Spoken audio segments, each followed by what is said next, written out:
今日同大家分享一件壽山石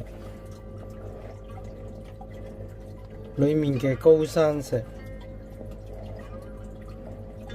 題材係雙歡。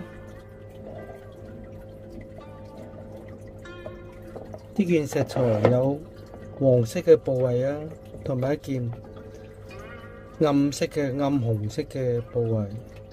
咁啊，啱啱做咗兩隻歡咯，一黃一暗，都有個對比色啊，中間有粒珠咯。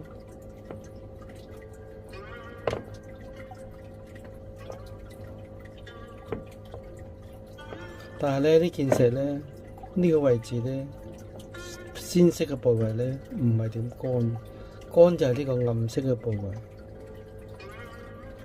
好得意嘅，壽山石一暗色咧，即係代表佢食油食得好緊要，會乾身。呢件就係啦，嗱，呢度暗色，呢度乾啦，呢度暗色就係呢度地方乾啦。呢啲位置咧，佢反而唔乾喎，鮮色嘅部位佢就唔乾。呢件就係呢個狀態啦。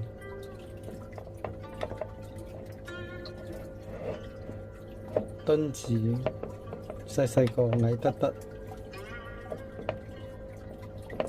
印面大咯，印面相當大。